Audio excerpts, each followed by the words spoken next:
The price of doing the same old thing is far higher than the price of change. President Bill Clinton.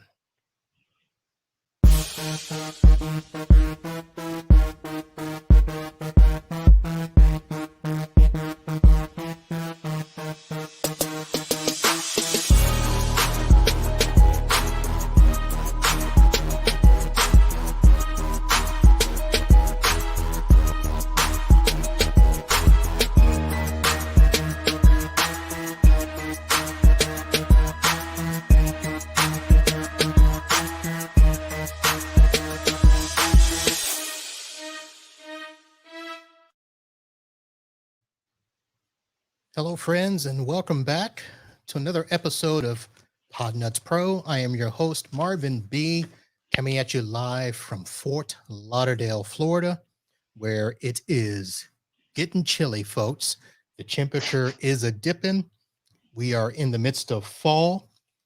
Some of you have seen snow. I hope I never see snow here in Florida. I have seen snow once before. That was back in the year 1976. When we moved back from Germany, we were in East Central Florida, just south of Patrick Air Force Base, and it snowed for a day, but it did not stick. So I am down here in Fort Lauderdale. Well, I hope it never snows.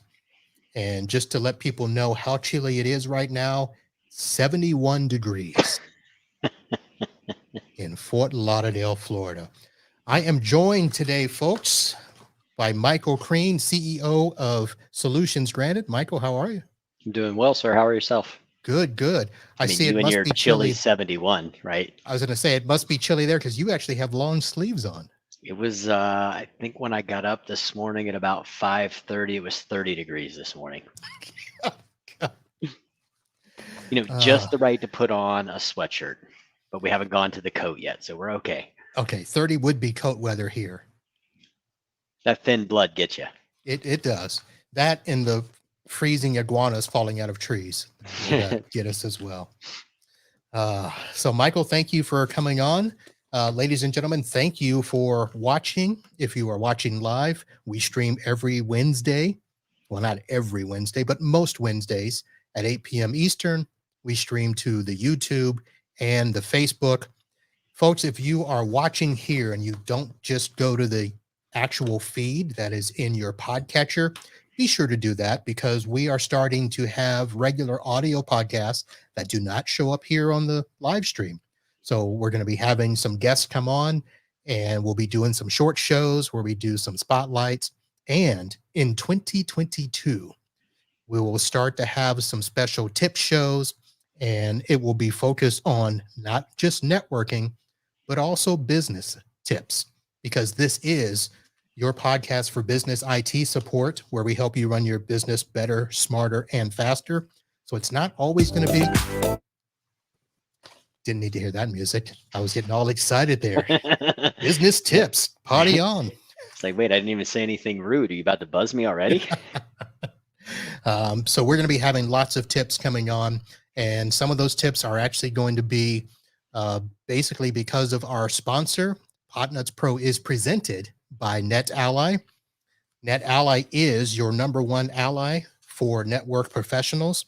So your clients depend on you, and you should depend on NetAlly, the provider of the best handheld networking tools that will go out and help you discover and troubleshoot those pesky network issues.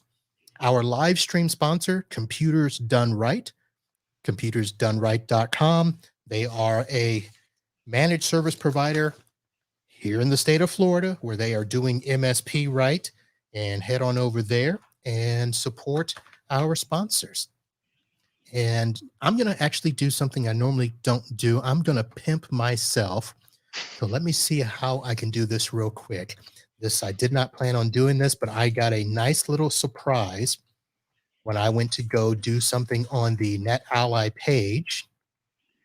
And I'm going to do this and go down here and scroll. And this is horrible. So if you are listening to the audio podcast, I apologize, but this I think is going to be fantastic. So I'm going to take this here and I'm going to share this and I'm going to share that. And this is actually horrible, but here we go. All right, folks. So if you are going to look at the NetAlly page, the presenting sponsor of Podnuts Pro, there is a page that shows their technology partners. And I'm going to scroll down here. You see the page shows Network Protocol Specialist. Our good friend Mike Panaki is a big person on that page. He does a ton of the training for not only NetAlly, but also Fluke. Path Solutions and Profit Taps are also big vendors in the space. But looky here, folks. My company, MB Systems, is now listed as a technology partner with NetAlly. And if you scroll down a little bit further, there is your link to listen to Podnuts Pro. And I am very happy to be featured on the NetAlly page. So that is it.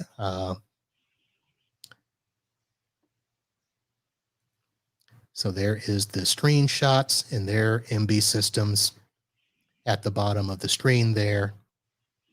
Listen to Podnuts Pro. So I'm very excited to be listed as a technology partner on NetAlly, our presenting sponsor. So didn't do a good very job of pimping myself visually there. It got there. It got there. It got there. All right. So Mike, we are going to be talking a lot about firewalls, specifically best practices, auditing, compliance. And part of the reason we're going to do that is not just because you work a lot with them, but I have a lot of questions. And this all stems from a recent client that I got that hired us for only two things. They needed a backup and they needed a firewall to pass their PCI compliance. And the existing IT person that they had either could not or would not support them. I don't remember exactly, and I don't always like to get into the details, but for lack of a better phrase, they weren't doing it. So we got referred to them. And of course, it took us a couple of meetings because they didn't understand the need for a very expensive firewall. They just wanted something to pass this PCI test. And so we actually ended up getting something for them that was not our regular stack, but it did get us in the door. We're doing both their firewall and their backup stuff now. And of course, the reason we do it is because we hope to be doing more with them later. But the landscape is changing, that companies are forcing our clients to do more security stuff. You mean they're forcing them to do the right thing? Sometimes you have to be told to do the right thing, right? Yeah, it's like, you mentioned coming back from Germany and finding snow. So you've got that military, I guess one of your parents, it's one of those things they call being voluntold. Mm-hmm. Yep. And speaking of military, so my dad was in the Air Force. That's how that goes. And my family thought I would be following in his footsteps, but I said no. So, of course, I thought I'd be playing football for the National Football League or something much more prestigious, but no, I'm just here doing a podcast with you, talking tech. Could be worse things in life. I mean, my 10-year-old son thinks he's going to be a YouTuber when he grows up, but I'm sure that won't happen either. Oh, is he going to be YouTubing with the TikTok, or is he just going to YouTube where he watches other people play games and creates a channel based around that? It's hard to tell. He's 10. He talks a lot, and I try to only pick up like on every fifth word because that's probably what matters. And so I don't really know for sure. All right. We may circle back to that conversation because I've got a nephew who's 18 and we're having those conversations as well. He actually just purchased, and he actually is going to get it early as part of his Christmas gift. He purchased I think it was only $1,400 gaming system as part of his Black Friday specials. So I'm not sure that I could imagine spending $1,400 on anything at 18 years old. He has been saving his money for 2 years, I think. He's been working for me for the last year or so. So he's not been spending his money. Yeah, good for So him. he's got half in savings and the rest he's spending on this computer. There's something to be said for time deferred gratification. Yeah.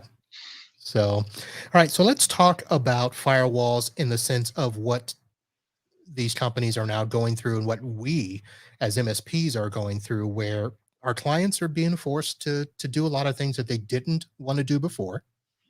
And most of us are in a position where we've now got to shift and get them what they need. Now, for the most part, I think most of us are ready, but I'm finding that there are a lot of MSPs that are not ready.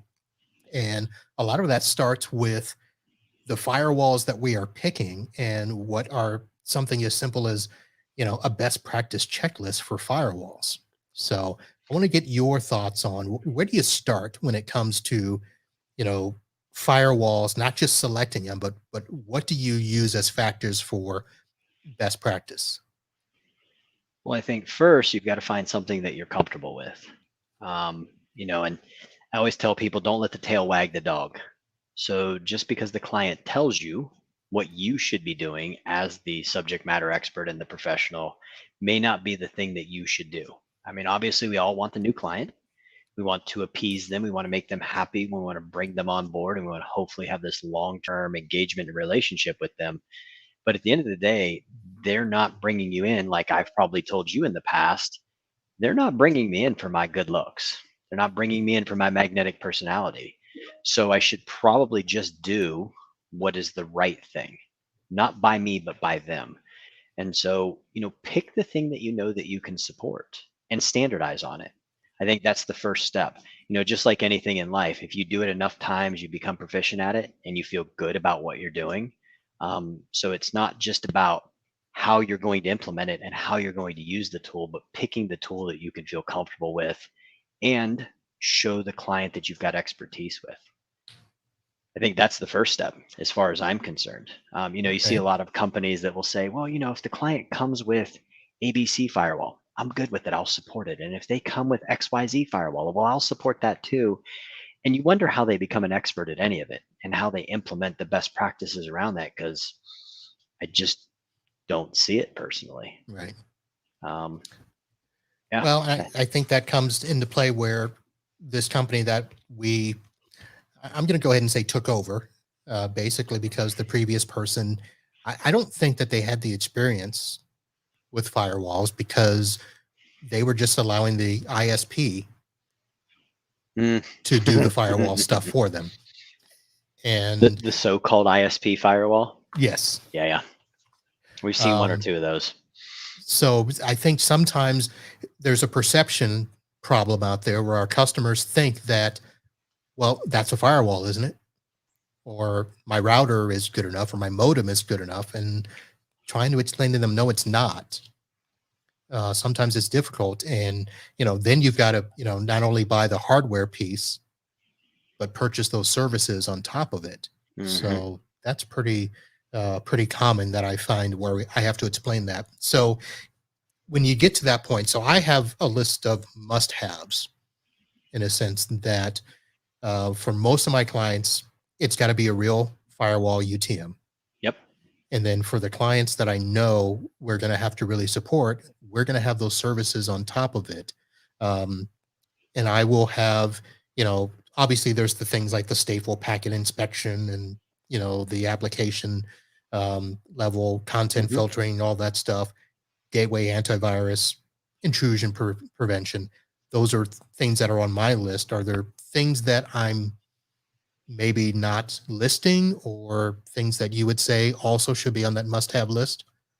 Well, I think, so stateful packet inspection, so think about it like this. When you went to the airport, maybe a decade ago, all they would really do is look at your ID and say, oh, hello, Mr. Donald Duck. Oh, wow, your luggage tag looks like your ID. So come on board, get on my plane. We're very happy to have you. Thank you for purchasing your ticket. That's stateful packet inspection. But that's just not how the world works today. you have to have more of these advanced gateway services. You've got to have, like you said, the intrusion prevention, the gateway AV, the GeoIP. I think GeoIP is a really big one. Mm, Having that ability to block countries that are not just getting in, but where they're getting out to.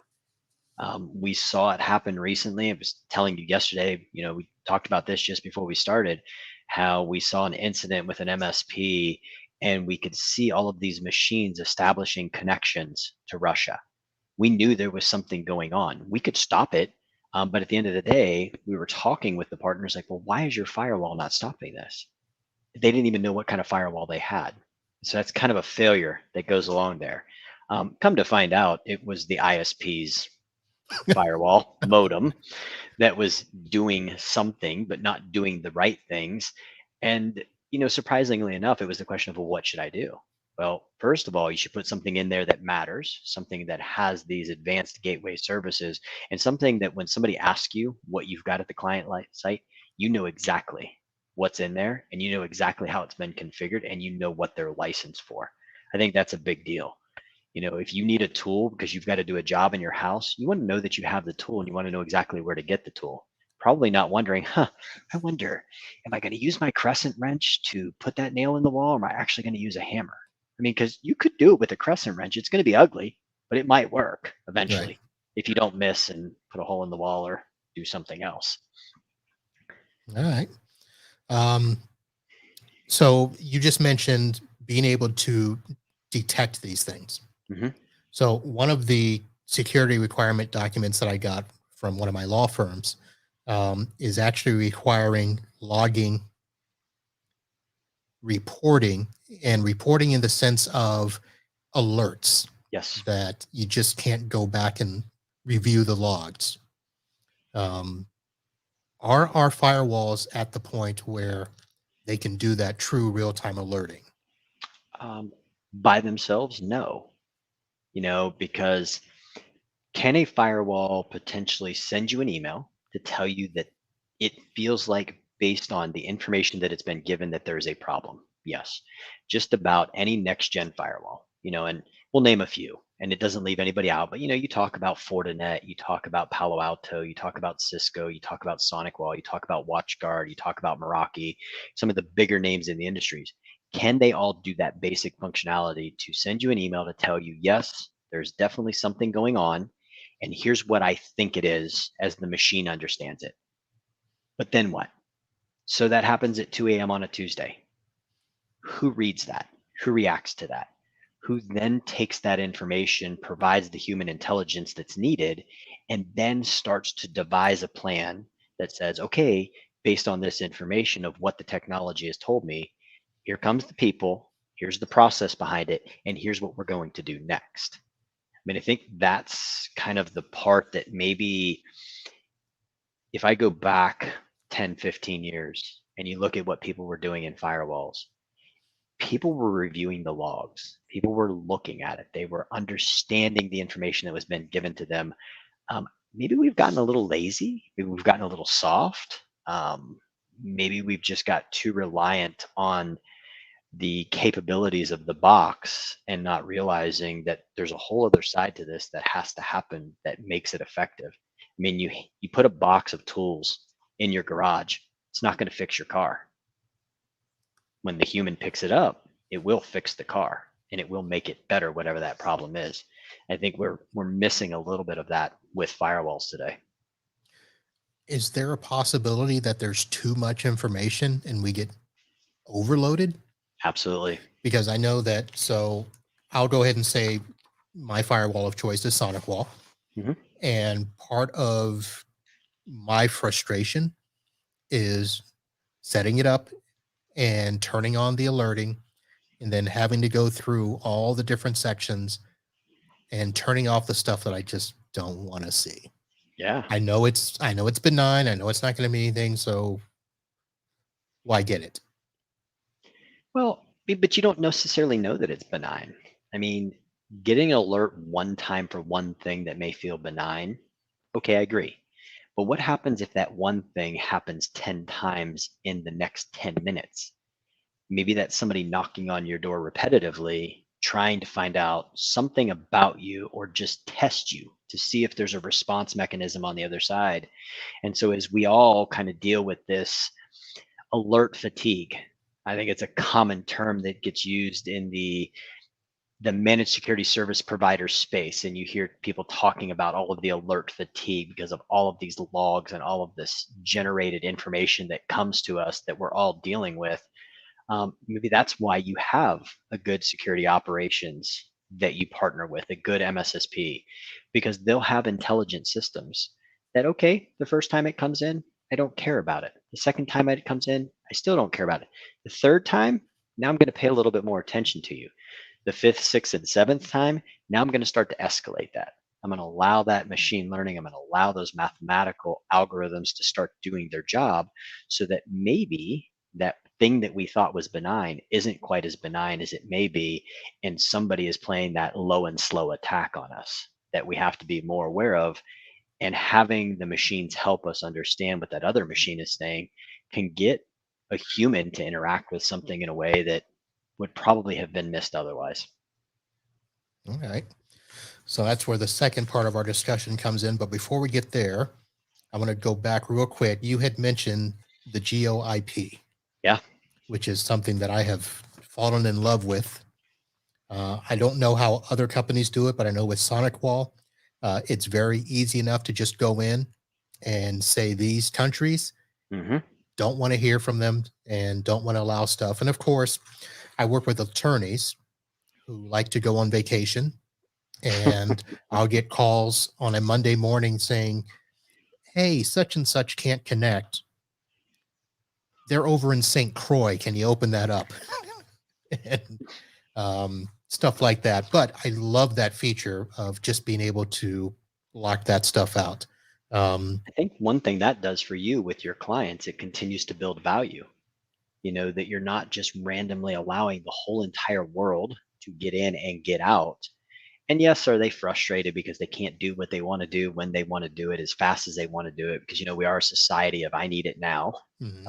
We talked about that time deferred gratification. It doesn't seem to exist much in society today because we are a society of now. But that makes you sticky with your client. It helps them understand that you have that continued value, even if it is slowing them down a little bit. You're there for them and you're making it better. I'm sorry. So I'm driving down to Miami today, and my office calls me to say that I'm getting a call from one of my clients, and they need a personal laptop to be allowed on the Wi-Fi ASAP. I'm like, all right. So I get to the point, you know, I was actually right there at the location I was going to. So, you know, within a couple of minutes, I'm upstairs, I'm logging in, and I look, the call to my office came 3 minutes after they sent an email. And I did not respond to the email fast enough, is why that call came. So your delayed gratification. Marvin, that happens so many times. I can't tell you how many times I have gotten an email from somebody and I may be just getting ready to click on it, and it's been in my inbox for 5 minutes, and the phone is ringing in the office, and somebody walks in and says, hey, so-and-so's on the phone with you and they want to talk to you about something urgent. It's like, wow, man, I just got an email from them. What's going on? And it's immediately, did you get my email? First what do you think question. we're going to do? I'm like, dude, it was 5 minutes ago. I mean, seriously, it's like, look, Domino's won't even deliver a pizza in like 30 minutes. Like, could I have 7 minutes? Could I have 10 minutes? I mean, yeah, it's something when somebody sends an email and you don't respond to it as fast as they click send. Yeah, it is funny. It's like, well, I happen to be in the bathroom. I'm sorry that I was brushing my teeth, or I had to take the dog out, or I don't know, you know. Just kissing my wife goodbye. Can I do that, please? No, please. You shouldn't do that. That's not acceptable, Marvin. That is not allowed, my goodness sir. gracious. I want to go back to one thing we were talking about, the firewall, because I think there's one thing that continuously gets missed. And, you know, we talk about how powerful they become, and we talk about all of these what you call next gen features or UTM features, and it brings all of this incredible power to the box. But there's some basic fundamentals that I tell you still get missed over and over and over again. Um, had a call with a partner last week, and they were talking about the regulatory compliance that their client was going through, and had this call this week and had it last week. And they were talking about, had to be able to justify all of the ports that were being allowed in and out of the firewall. And they said, hey, we've got it covered. Look at this. And all they show me is from the internet into the internal network. It's like, okay, well, what about in the opposite direction? Oh, that's not necessary. That's out of scope. I was like, I don't think you understand. Let's read that statement in NIST 800-171 in this particular instance. It's like, does it define the flow of traffic? No, it doesn't. It just says you have to be able to justify every port and protocol in that firewall, which means not only what comes in, but everything that goes out, everything that moves between those different VLANs or those different networks. And 10 years ago, 15 years ago, 20 years ago, this was the staple of how we did business in a firewall. It was blocking and tackling. I'm not going to allow this port out. I'm not going to allow SSH. I'm not going to allow Telnet. I'm not going to allow these things that could cause a bigger problem. And 9 out of 10 times we're brought into an incident that turns into a breach. And I would probably even go, there's a lot of months where it's 10 out of 10 times. Nobody does this anymore. We've gotten really lazy because we think that the compensating controls within the firewall and their power are going to overcompensate, but all of the regulatory compliances, and it's not just looking at CMMC for the DoD contractors, and it's not just PCI, and it's not HIPAA, and it's not SOX, and it's not GLB, it's not GDPR, it's all of them. This is a mandatory requirement because it's still best practices. So having the best box in the world with some what I will call less than stellar programming, let's call it what it is, it's trash, leaves you susceptible and weak. And it's not the firewall's fault, it's the human being that didn't do the right thing because it's hard. So I'm going through, I had some pages of a document that I use, and one of those things is reviewing the traffic that not only comes in, but goes out and crosses VPN, Yeah. Internal ports, because what is it? Let's see, ICMP echo request, blah, blah, blah. But now they're concerned about lateral intrusions. Mm-hmm. That you've got to know the traffic going sideways, especially if you're in, say, a multi-site location, which I've got a couple of law firms where we've got multiple offices and we've got VPNs and, WAN traffic going back and forth, servers talking to each other. And of course, something happens. That's what I'm looking to get with some of the stuff, is to start monitoring that traffic a little better. Okay, it's not easy, but if it was easy, everybody would do it, right? And you and I'd be far less valuable than we are today.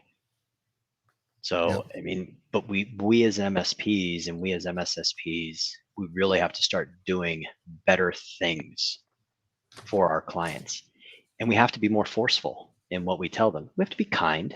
You don't have to be a jerk about it. You don't have to be condescending. You don't have to talk down to them, but you do have to speak from a position of authority and speak with a position of intelligence, and allow that intelligence to bring action to the table and allow your clients to get protected.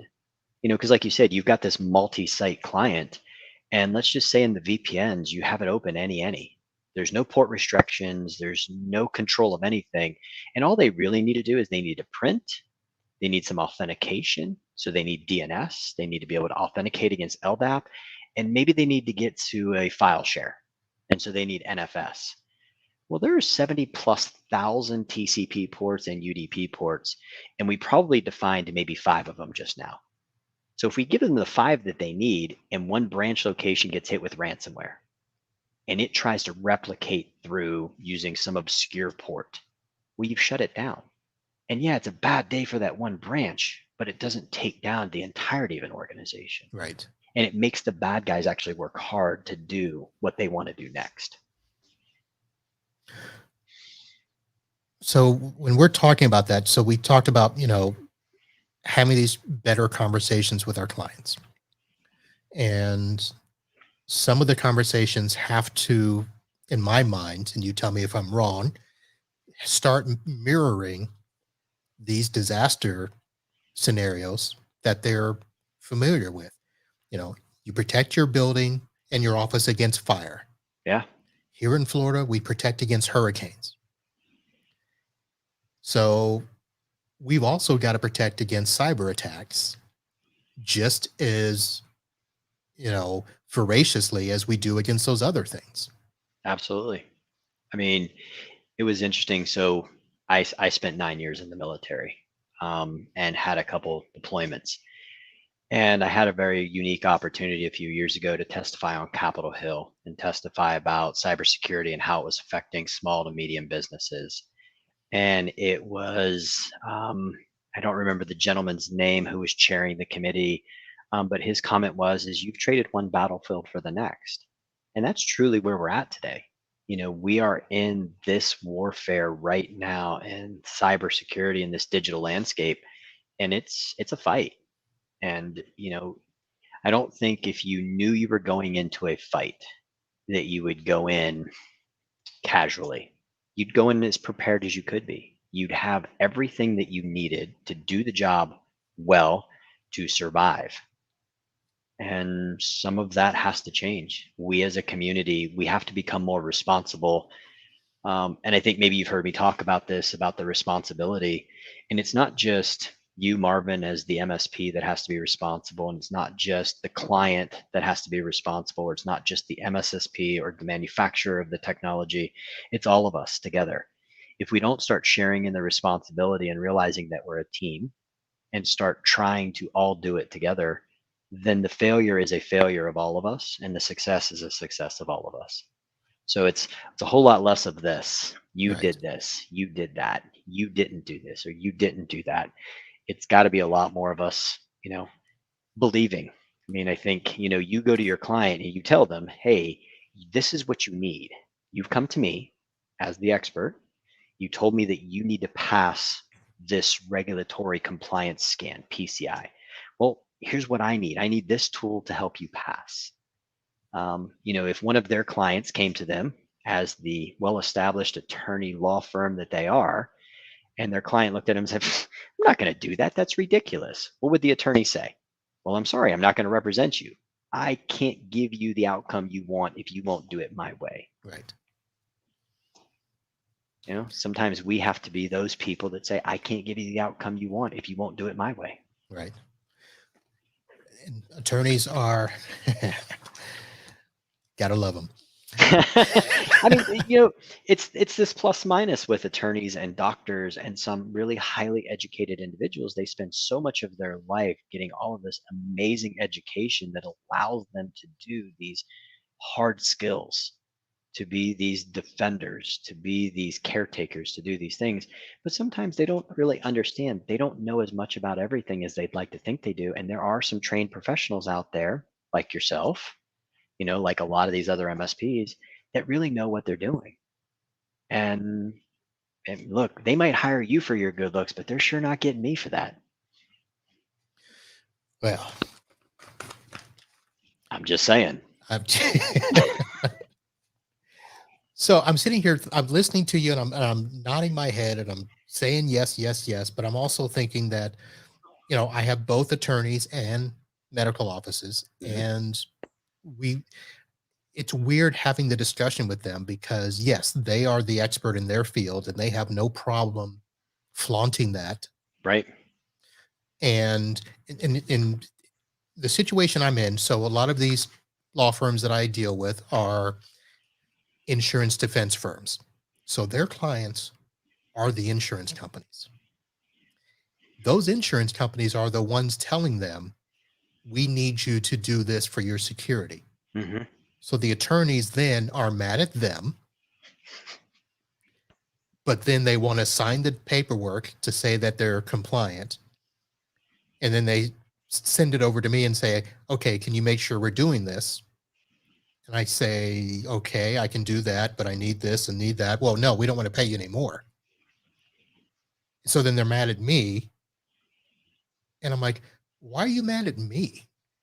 Because you're telling them no. And nobody wants to be told no, Marvin. Come on. We all hate the word no. I mean, but what's the most valuable lesson in life you've ever learned is when somebody told you, no, you did that wrong. And it was an opportunity for you to do it different, to do it better, and to succeed in a way that if everybody just told you yes, well, yeah, the world's already in trouble, so it's okay. So we're blowing out the format now. So I'm going off board here. So here's my question to you. I mean, I know that you're hearing a lot of what's going on, and a lot of this is in your wheelhouse, but you're hearing from MSPs like me. So is what these insurance companies, you know, the carriers that are now cracking down Mhm. because they're not giving out the cybersecurity insurance like they were even 2 years ago. For good You know? reason, because they've lost tons of money. And you know the Right. house always wins. Yes. Um, I mean, yes, I knew that was coming, but is it right the way we're doing it in terms of these security requirements now being forced? I mean, do you agree with them? Do you like them? Are we okay with them? Do I agree with them? Yes. I don't think they're doing anything than what probably should have been done all along. Right. But because there was no teeth to it, because there was no enforcement, because there was nothing that anybody needed that kept them honest, people were taking shortcuts. Think about it. Think of how many people you've talked to that either got wrapped up in a Home Depot breach or the Equifax breach or Verizon breach or whatever it is. Target. How many people do you hear that are frustrated at these massive organizations, these multi hundreds of millions of dollar organizations, and they had this compromise? And they're mad because their information was taken. And they're mad because the organization didn't do enough. But then, as people that have the influence to make change within the organizations that are far more small compared to those ones that I've mentioned, they're not doing any better. They're actually doing worse. You look at what happened to some of the ones that I mentioned, those were purposeful. Somebody came at them. This was not a drive by. Somebody came at them. They knew what they were going after. They were trying to find a way in because it was a big treasure trove of data that they could get. But if we're frustrated that this is happening to us, then why aren't we doing it better for the client's information that we have the responsibility to protect? I think the insurance companies are doing the right thing.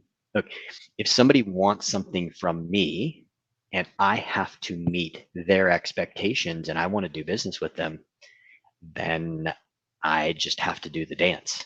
It's what it is. I don't think there's a choice, or I just don't do business with them. So if these organizations don't want cybersecurity insurance, well, then don't get it. Put a whole lot of money in the bank, hold on to it, and be ready to spend whatever it takes to recover. Self-insure. Yeah, I mean it's an option if you're funded that way and you've got the money. I mean, I'm not. I've got cybersecurity insurance and I've got a ton of it because I'm in that field where I know that I am a larger target and I'm doing as much as I can to do the right things. But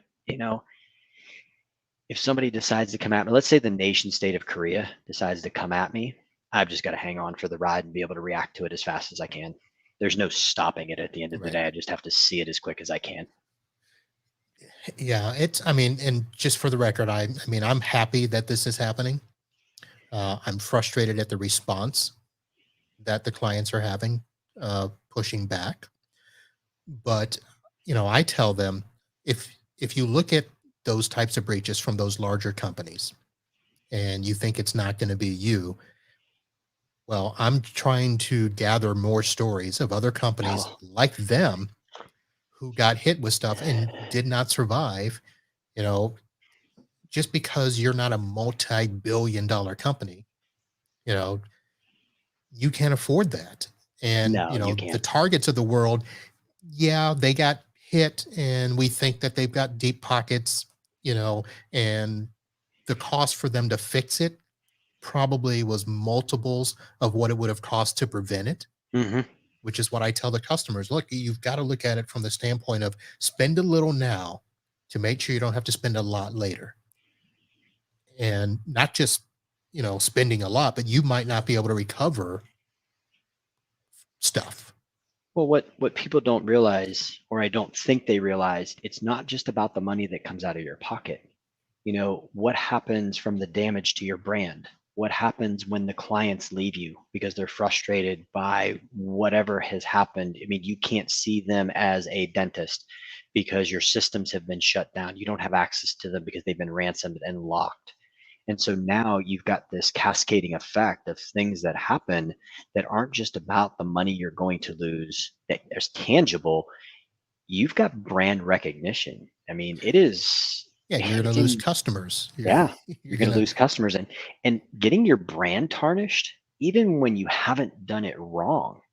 I mean, and I will say, so we provide incident response when people have these incidences and they've been compromised. In all of the years that we've been doing that, I will tell you that there has been one customer for sure that we have come in that I've looked at and I was like, damn, dude, they just got you. I mean, like, you really legitimately were doing everything as well as you could. You really did it right. And unfortunately, they were just better than you were today. It's that saying, any given Sunday, any yeah, team can lose. And in this one instance, in most of them, man, it is just laziness. It is just lackadaisical. Oh, let my CISO be a domain admin with his user account, and let's not use two-factor, and let's expose our domain controller for RDP access just because it's easy to get into the environment, and then be frustrated why you got breached. Well, I don't know. I mean, look, you gave it up. It's really nobody's fault but your own at that time. right. It's unfortunate. That's why I tell people, what good is it to have an alarm system if you just leave the back door open? What good is it to have an alarm system if nobody's watching it? Right. I mean, look, it will keep the honest person honest. If I put an ADT sign in my front yard, guarded by ADT, it will keep the honest person honest. But the person who really has interest to get something out of my house, they're going to come up and ring the doorbell, see if anybody responds. They might throw some rocks at the window. They might walk around the property just to see what the response Yep. is.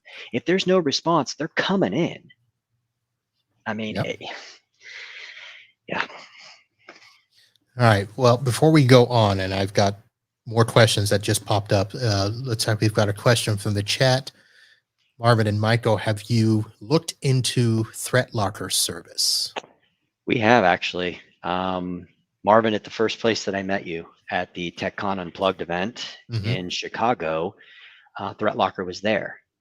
And Danny, who is the CEO, was the first time I've had an opportunity to chat with him. We shot a couple games of pool, and I'm going to tell you, they have an amazing technology. Now, do I think it's the end all be all? No, because nothing is. What I will say is, when money was something we actually carried in our pockets, it wasn't just the plastic that we used to swipe everywhere we go or tap our phones and, use NFC. Finding that shiny penny felt really cool. It's like, oh man, look, I got a penny, or I found a nickel, or I found a quarter. I think a lot of times in this space, especially in the cybersecurity space, we're all chasing that shiny penny. We're chasing the unicorn. I love what they're doing. I think they've done something in application control that I've never seen done before. So I think they have done something, and the way they do the ring fencing and the way that they do it, yes, I believe that it is something very cool, very unique, and it is game changing. But it doesn't change the fact of doing the basic principles first. You know, not using two-factor. Well, it puts that product at risk.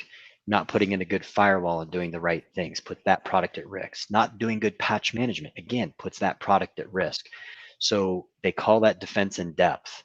Having great technology, but actually utilizing it the way it's supposed to be used will make everything else work better. All right. So keeping with the concept of layering. Yeah, absolutely. I mean, and the fact that you still got to do all the other stuff, like you said.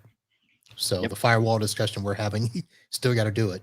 Yeah, for sure. I would say the firewall becomes a little bit less relevant today than it was 24 months ago.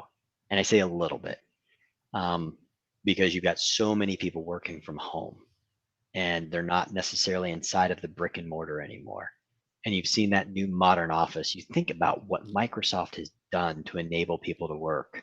with their 365 offering, and not taking anything away from Google and what they've got in G Suite or G Place or G Work or G whatever. I don't know what it's called today. It's as it's as bad as Microsoft. Please don't ask me what the program is called because they're changing its name all the time. But you know, you've still got to do those basic principles. You've still got to do those things that matter. And if you're taking all of this stuff and you're creating virtual servers in, Azure or wherever you're putting them, well, you probably need a firewall there, and not just something that is a stateful packet inspection firewall. Because you could put a virtual Palo Alto up there. You could put a virtual SonicWall up there. You could put a virtual Fortinet up there. You could put a virtual WatchGuard up there. So just because it's not within the confines of those four corners anymore doesn't mean that you've lost the need for a firewall when you've got true virtual servers sitting out there somewhere. It's still necessary. Right. So part of the questions that I was going to ask you about this firewall discussion is the companies are now asking for the ability to audit and for you to show documentation that you did it. Absolutely. Regardless of where your data is. So wherever your data is, they want to know that it's protected. So I see, Chris, your question there. I will come back to that. But I wanted to talk about the fact that, we still have to do these things. But not only that, we now have to prove we're doing these things. I mean, look, any good auditor that walks in, even if you can demonstrate that you're doing it, if it's not documented in the auditing world, it didn't happen. It doesn't exist. Some of that comes from the proverbial idea, if I walk out of here when we're done with this and I get hit by a bus, how does it carry on without me? And if there isn't document, if there isn't a good plan that helps people move forward in your absence, people get sick. We have birthdays, we have weddings, we have funerals, we have events in our lives that will take us away from our job. We have vacations. Somebody else has to be able to follow in your footsteps and do those things. And if the documentation isn't there, I mean, if I whisper something in your ear and then you go whisper it in somebody else's ear, then you whisper it in somebody else's ear, the story will have changed by the time it comes back around. So having that good documentation ensures that those policies, that plan of action that you are doing, or maybe not, because I will tell you, quite often do we see that there's some really good documentation and that there isn't action behind it either. So it goes both ways. The words have to meet the actions and the actions have to meet the words. Right. So some of the things I've seen included with the documentation requests are not just, hey, what's your firewall and is it patched? They're now asking for change log management or however you say that. Yeah. Change control. Who did it? Why did they do it? And are they doing it in a timely fashion? And it even goes further than that. If you are truly falling under some sort of regulatory compliance, like the ones we mentioned earlier, and you're supposed to be auditing these logs, you're supposed to be retaining these logs, a good auditor is going to come in and say, give me a sample. And we have it happen to us all the time. We would like a sample data from 3 Thursdays ago from 7 and 8 a.m. It is a proving point that says, you say you're doing it, you've documented that you say you're doing it, now prove it to me. Send me a sample data. They're not going to review it for its authenticity. They're not going to try to replay it to see if there was a security event in there, but it does prove if you're actually following through with your actions of what you've said and what you've documented. And that's important. It's like testing your backup. It's good to have it, but if you never test it, how do you know that it works? Right. All right. So one of the questions I was going to ask you is, a lot of times people think that if I just do a quick vulnerability test, if I just have somebody from the outside scan my IP address, that'll be good enough. Is it? It's a good start. I think in the PCI world, you have no choice. You have to do it. That is part of your PCI compliance. I think that's a little bit of old school way of thinking. There's very few attacks that I feel that are that brute force of, let me figure out how I exploit you from the outside in, trying to kick in your door. It's socially engineered. It's an email. It's phishing. It's some sort of attachment, because they're not doing outbound port filtering and all firewalls are working off of reflexive nature. Whatever goes out comes in. I type www.cnn.com, I hit enter. Well, it sends it to the firewall. The firewall pushes it out to the world, and it waits. It waits for a response from the world to give me that request back. So do I think it's a good step and something necessary? Yes, absolutely. Do I think you should probably be doing that same sort of what I will call vulnerability management internally? And do I think that's more important? I do personally. I think verifying the vulnerabilities that you have inside the environment are far more important of what you have on the outside. It's a much easier attack if I'm going to get you. So that goes beyond this, just simply testing. So what comes along with that monitoring and that ongoing, I almost want to say ongoing auditing, because it's almost like you just, every time you check it, you've got to audit it as well. Yeah, absolutely. And it goes into, you mentioned it earlier, and you were talking about, we'll call it the patch management for firewalls, updating its firmware. Every piece of code that is written by a man, woman, or child is fallible, because we are humans. We make mistakes.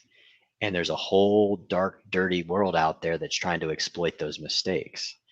And so if you don't have a good patch management scenario, whether it is monthly, checking with the manufacturer, whether it is quarterly, I think monthly probably is the right thing. I think quarterly, at the very far set of it, it should be no longer than quarterly, because there's exploits. Every firewall manufacturer's had it. Every firewall manufacturer has suffered from it. Unfortunately, we as an industry don't help them with their job, and it makes them look bad, because you've seen it. I mean, you've seen it with SonicWall. Yes. They've done a really good job of coming out and saying, hey, there's this vulnerability, there's this firmware update, please push it. And months will go by, and then all of a sudden you'll see somebody get themselves in trouble. It's like, well, SonicWall let me down. No, they didn't let you down. You let you down. They told you were busy. I get it. We're all busy. But at the end of the day, we have to accept some responsibility together.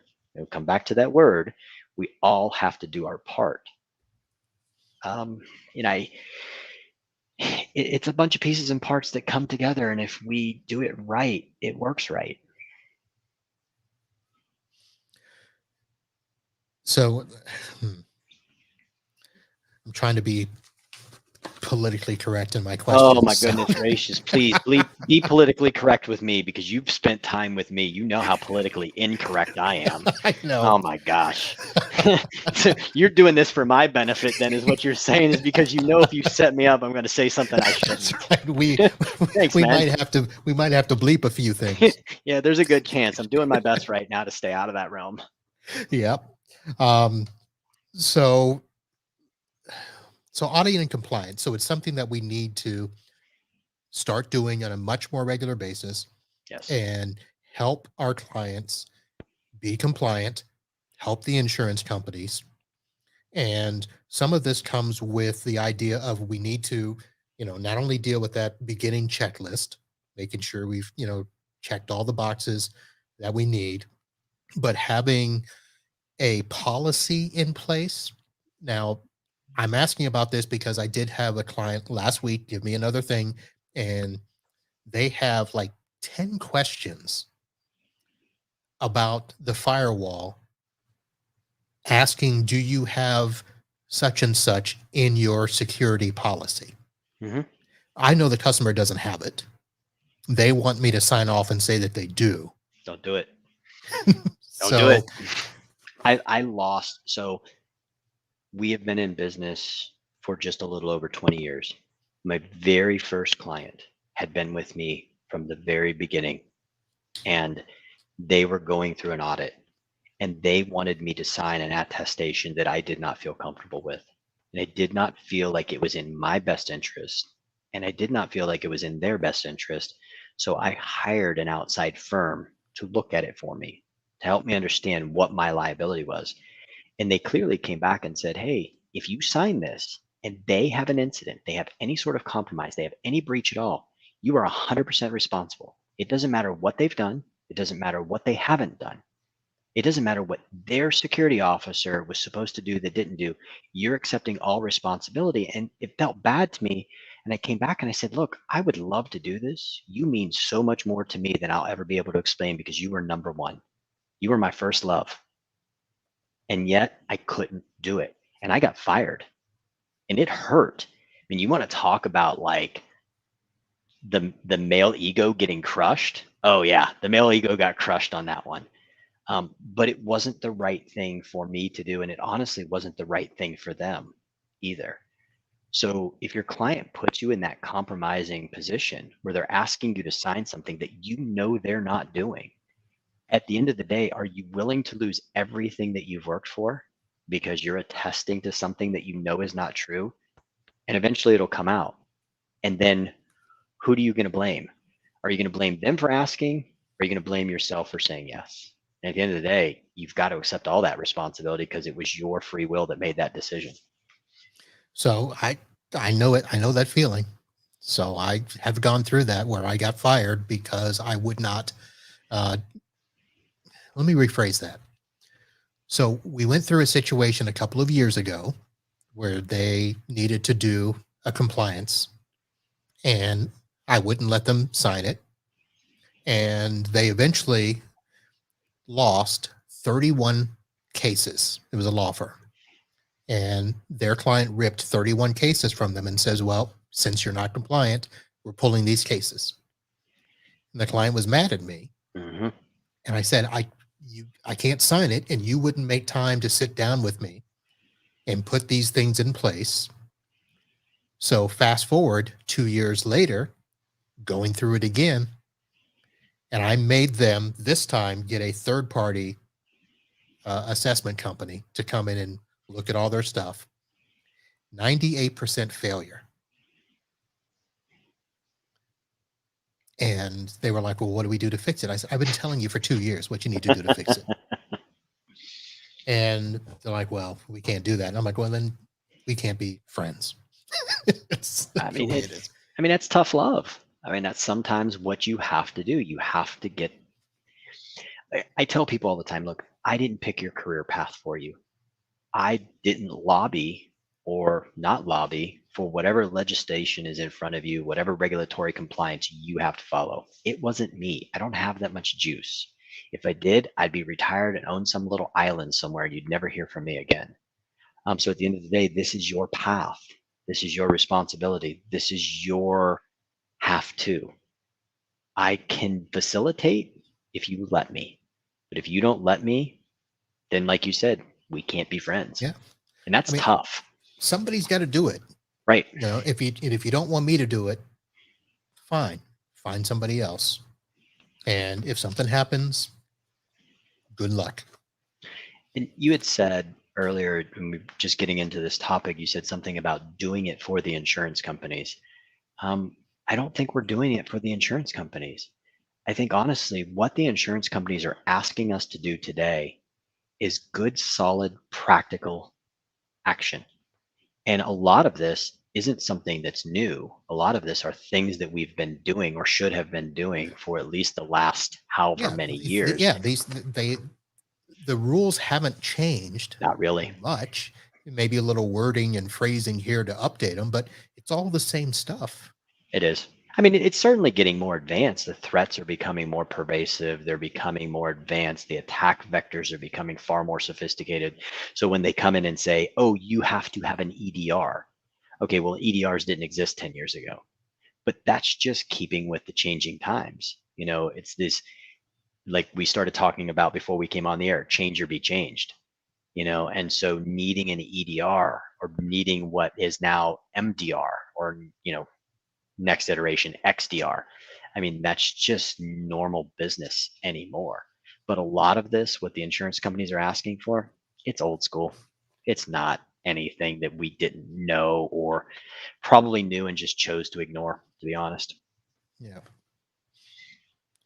All right. Well, I want to go back to Chris's question, only in the sense that we have not talked really specific about firewalls in terms of vendors.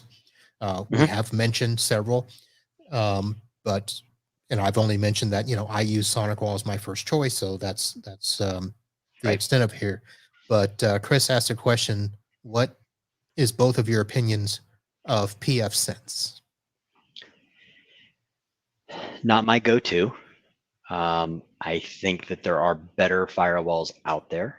Like I said, here's one of the things that I don't know enough about PF Sense to maybe make this statement, but I'll make it anyhow.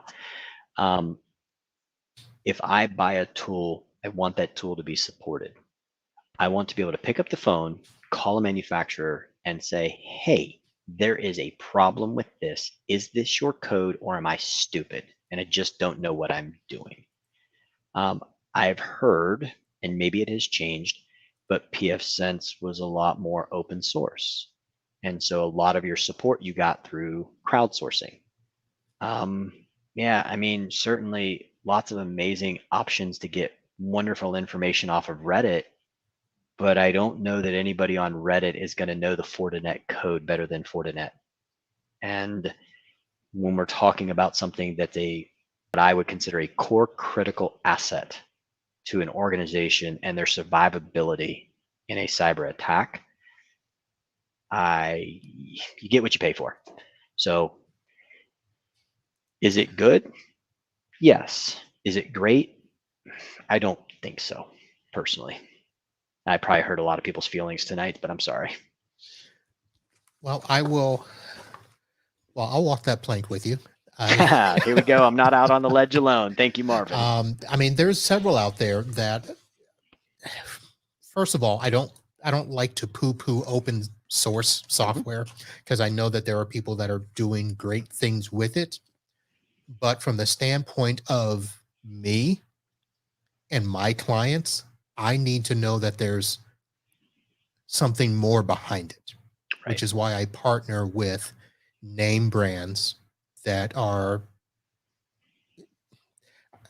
top tier. Is that the best way to describe it?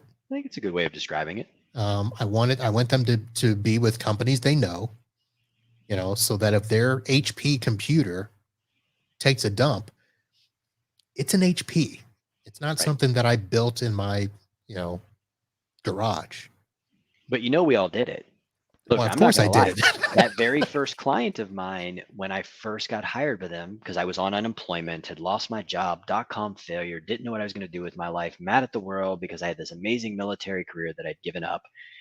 And I was building computers. I was going to the computer show. I was buying everything. I was putting it together. But what I realized is that was not long-term sustainable. And so when people were having problems, well, I now had to carry inventory. I had to have all of these parts, or then I had to say, hey, I'm sorry, but it's going to take me a week to get that part. That machine's going to be down. So you start dealing with an HP or an IBM or a Dell, and you have a next business day warranty on it for the 3, 4, 5 years, whatever you bought. Well, you pick up the phone, hey, that hard drive crapped out. Okay, we'll be there tomorrow. Cool. Yep. I'm on to the next. I don't have to think about it anymore. I mean, that is a level of operational maturity that is something that you just have to get to that next level of what you're going to be as a business, my opinion. It's exactly what I did. I built a ton of computers and I made good money doing it, but the time I spent not just building, but supporting got to be too much. And my business customers, I felt I owed it to them to have a vendor behind me. And, having that ability to say, look, I'm going to call such and such, not I'm going to get on the web and try to find some people that may know something. Right. So I have seen, and I have to remember, it's either PF Sense or Open Sense.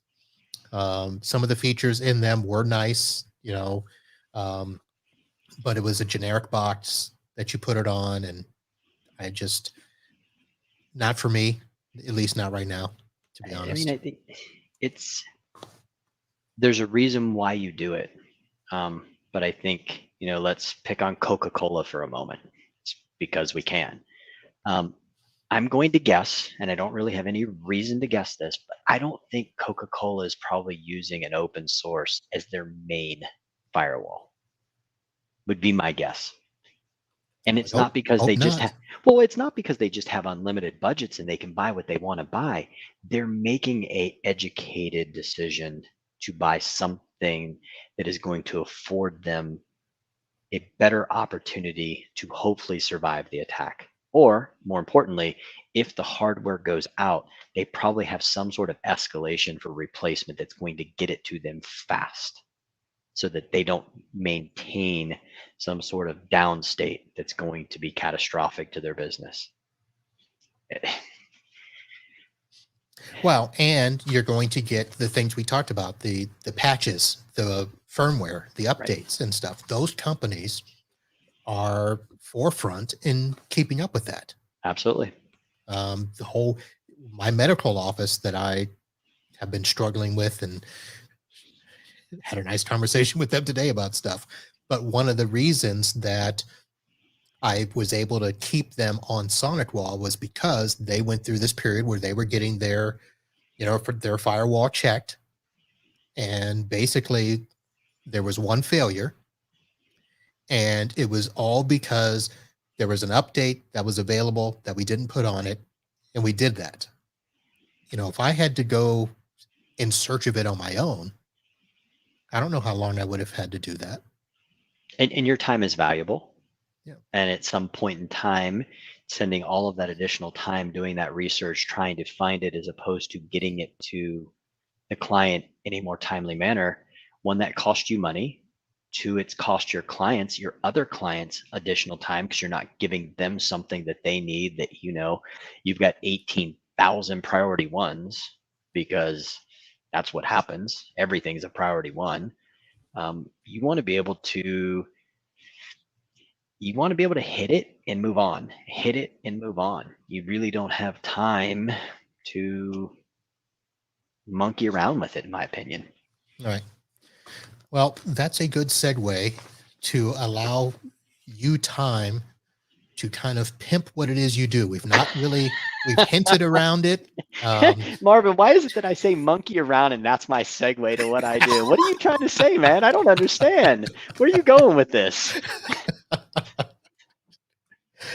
So just so that, in all fairness and full disclosure, I have just recently signed up with your company, Solutions Granted, to start doing some monitoring of the firewalls because my time is valuable. Yes, sir. And for lack of better phrases, I need to do it better also. And that's what you guys do. So We hope. With all that we spoke about today, why don't you briefly tell our listeners what it is Solutions Granted does and can do for MSPs like me? Sure. So we are classified as a master managed security service provider. Really fancy way of saying that we're an MSSP for the channel. We service MSPs, we service VARs, and we even service some younger startup MSSPs. We have a 24/7 security operations center. Now I make this comment of, it's my employees, they're North American based, I don't outsource it, and they're never overseas. And did I say they were my employees? And that's important. This is not done through automation. Yes, we have tons of automation going on, but we have real live human beings awake around the clock, 24 hours a day, 7 days a week, 365 days a year. We are hunting, we are researching, we are investigating, and we're looking for that anomalistic behavior of things that are happening, not just from firewalls. We're ingesting from just about anything you can imagine. We're pulling it in from 365. We're pulling it in from G Suite. We're pulling it in from endpoints. We're pulling it in from Windows logs. We're pulling it in from switches. We are pulling it in from anywhere that somebody might want to send it to us so that we can analyze it and hopefully find an early indicator to compromise so that we can stop it before it becomes a blazing inferno. And that's it in a nutshell. We hunt the things in the middle of the night so that you don't have to. And that's exactly what I needed. And I needed things like log retention. We have that as well. Because again, this security requirement assessment that I got says that you are going to maintain logs for 1 year. And I can't do that right now. And I don't want to spend time trying to figure out how to do it myself. Yeah, it's I mean, it's a lot. I mean, I think that's, we talked about log fatigue earlier. We are such a connected society, and it's not just like it used to be. I mean, it is proliferating in ways that we couldn't even have probably imagined 3 years ago today. It's Yeah, everything. I mean, everything is connected. You and I have more processing power that is in our hand that we slip into our back pocket every day we walk out of our house than they probably had when they put a man on the moon. that is true. Yes, it is. And there's so many vulnerabilities around that. There's so much connection. There's so much that we give up by having that, but there's so much that we gain. We just have to start having better compensating controls and really being aware of what we're doing and how we're doing it. And if you can't be, and if you don't want to spend the million and some change that it takes to build out a true security operations center just to get it launched, then partner with somebody. There's lots of us out there that are doing great things. There's a question from Giles that actually, I think, so you have made comments in the past, and I'll say this one. You have actually coined a phrase that is kind of like one that I used a couple years ago. We did a show called Don't Run RDP Naked. Yeah, boy, I wish people wouldn't do that anymore. So you used a phrase of running 365 naked. Yeah. And so Giles puts a question here. Can you see a situation with an office with everything in the M365 cloud coupled with solutions granted services where you don't need a robust physical firewall? Sure. I mean, at the beginning of the pandemic, when we saw everybody shift from the office to the home, and then you really started hearing what was happening. You heard what Google was saying. You heard what Facebook was saying. You heard what Robert Herjavec from the Herjavec group was saying, that these people were going to start shutting down their physical offices and they were going to start leaving people transition to work from home. If you have a client that has gotten rid of their physical brick and mortar location and everybody's working from home, well, then where do you put the physical firewall? You don't have it because you've gotten rid of your file server and you've moved it to SharePoint OneDrive. You've gotten rid of your domain controller and you're with Azure AD. Their business application is being run through some SaaS provider out there. So yeah, I mean, I can see that there's coming a time where the physical firewalls are becoming less relevant, not because they don't have a place of doing things, but just because that idea of, do we really have an office anymore? Physical firewalls may not be important. Now, I will say, if you are a security person like me, oh, I've got a physical firewall in my house. And trying to get Cox or Comcast or Fios or whoever it is to understand, and you keep calling it a firewall and you keep saying what you've gotten, like, oh, so that's a router. It's like, no, if I want to call it router, I'll call it a router. So yeah, I mean, I think having a physical firewall is probably, and maybe we get to that point where firewalls become a little bit less expensive, they become a little bit faster, and as we've transitioned out, more businesses start putting them in their employees' homes. It's probably a negligible cost considering what they were spending in rent and what they were spending in electricity and everything else it took to keep that brick and mortar going. I don't know. Me personally, yes, I've got one. Do all of my at-home employees have them? Abso-freaking-lutely. There is no doubt we've put them in there because I want that level of protection. I want that level of control. And actually, I have a work from home firewall that I just recently got from a vendor that I'm going to take to my home. Even though I've got a Sonic Wall Soho there, I'm going to put this in and test it for a vendor and see how it goes, because they are really doing this work from home gateway push Mm-hmm. in a sense, so that there can be secure VPNs back to the main office. I mean, there's And lots of it out there. I mean, you see, so there's a company by the name of iBoss, Perimeter 81. You're starting to see more of that kind of firewall in the cloud, if you will. And it's almost this tunnel all VPN. The machine makes a connection, it tunnels out to something. All of the firewalling, all of the security services are happening at scale. in the cloud. And I know there's a lot more than Perimeter 81 and iBoss. It just happens to be two that I've looked at and talked to over the last year, and kind of like some of the ideas behind what they're doing. But yeah, it's the physical firewalls are changing, but the virtual firewalls are exploding at the moment. Because like I said, SonicWall's got a virtual firewall that you can run in the cloud. Fortinet's got it. Palo Alto's got it. I mean, any of the top tier providers. pfSense has got it. pfSense has had virtual firewalls for a very long time at the end of the day. So you could, I would only assume that you could run that in Azure. You could run that in a virtual environment that could support whatever their appliance, their VM would run in. All right. So lots of stuff there. I am going to take this as an opportunity to have us break for the audio version of the podcast. And I'd like to continue this on the other side. You had mentioned that you would be able to stay for a post show. Is that still the case? Yes, sir. All right. So for those of you watching right now, we will continue this. For those of you that are listening by audio, we are going to end off the show. Yes, this will be one of the few times where we did not do a news segment or a Florida man segment. Although we should probably do a random question. Do it. Come on, man. Let's play Stump the Chump. What do you got?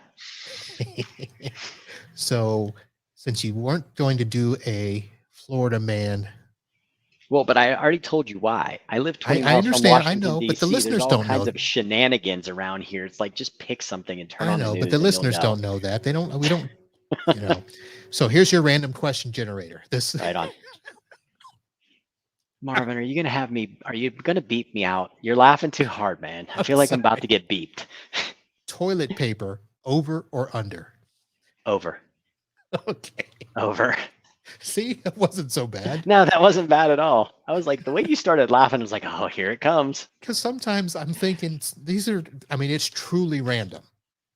And so there's two places, folks, if you want to know where I get these from. There is randomquestiongenerator.com, and this one came from Conversation Starter World. And that literally was the question that came up. So you got off pretty easy there, Mike. The next time I'm at some speaking engagement, I'm just going to put it out there. It's like, oh, so I got asked this question. Toilet paper, over or under? Well, that's better than the question of, do you golf? Say that one again. My cell phone started ringing and it interrupted me. Okay. How convenient. Do you golf? Not well. I love Topgolf. And if you've ever seen my staff and I go to Topgolf, we do something called speed golf. It's really not golfing, but man, is it fun. So if you stay with us on the post show, you'll understand why I asked that question. But folks, thank you very much for listening to the show. As always, head over to podnutspro.com and listen to some of the other shows we've got there. You've also got a place where you can send me comments, questions, suggestions for the show. Let's see. All sorts of good things there. Support our sponsors, NetAlly, Computers Done Right. You can also shop on Amazon. If you click on the link there, and I would suggest that you save it as a favorite and do all of your Amazon shopping by clicking that link first. Still takes you to the homepage of Amazon. You still pay the prices as you normally would on Amazon, but as an affiliate, Amazon will give us a little 1-2%, whatever, and that helps me pay for the expenses to keep this show going. You can also support by doing a donation on PayPal, becoming a patron. I would appreciate it very much. And on behalf of Michael Crean and Solutions Granted, I thank you once again for listening to the show. We will be back next week with another live show. I hope to see you then. But until then, holla.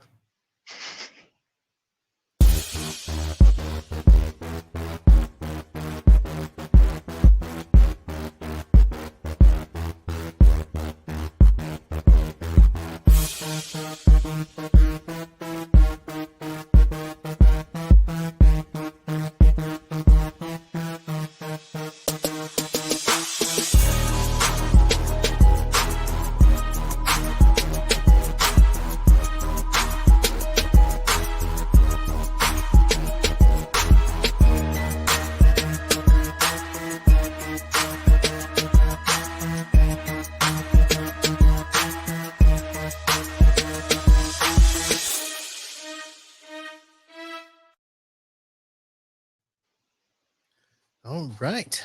That ends the audio portion there. For those of you that are still watching, it's about to get fun. So you didn't catch the reason I asked you about, do you golf? No, I literally so this is the problem with having a Bluetooth headset that's paired to your computer and paired to your phone. You would think the technology should be smarter to not override, but no. My phone starts ringing, it interrupts what I've got going on the computer, and all I can hear is it. And I'm reaching as fast as I can to make it stop without looking like I'm having some sort of epileptic fit or just going crazy over here. And so, yeah, no, I didn't hear it.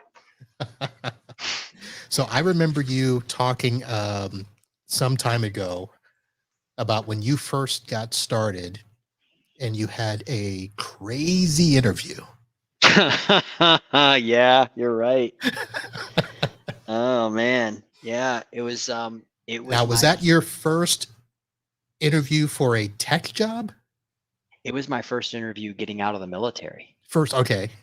Now, I mean, minus, so I had interviewed with the US Marshals, and so I mean that was still very kind of military-ish law enforcement, so that was kind of straightforward. So this was my first, what I would say, civilian interview that I had ever been on. I mean, because I'd worked at McDonald's, I'd worked for a landscaping company, and done all of those prior to getting out of high school and right after high school. And so yeah, I mean, I'm literally into that interview 10 minutes, maybe 5 minutes, whatever it was, and it transitioned into, you play golf? Like, this is the strangest damn thing I've ever heard in my life. What do you mean, do I play golf? I was like, are you not here to like be serious about this? I was confused. I was like, well, I did as a kid, but no. It's like, but if I get if it's a part of the job, yes. It struck me because my first job after grad school, my first corporate job, I got asked if I golfed because part of my position as marketing manager for this company was to be in charge of events. And one of the events was a golf tournament. So I said, I guess I'll have to learn. And I went to, I don't know, I think I went to Kmart or something and bought the cheapest clubs I could find and started golfing. And I mean, I haven't golfed as much as I normally do. I usually get to do 2 or 3 tournaments a year and all of that stuff. But it's kind of interesting how golf seems to come up a lot in interviews. Yeah, it was certainly strange to me. It was like, I have no idea what this has to do with anything. I guess this is just how the civilian world works. I don't know. Yeah. All right. So we've got a question in the chat that I want to get to, but I want to go back. So my mind was going blank when we were talking about the home firewalls. Mm-hmm. So the one I got was from Up Level Systems. They are doing a work from home gateway. So I've had their router, their firewall, I'm sorry, here at my office as a secondary. I still have my SonicWall primary, but I'm going to use their home gateway and see how it goes. But a question in the chat comes up, and these two companies I find are similar except for a couple of things. It's firewall as a service.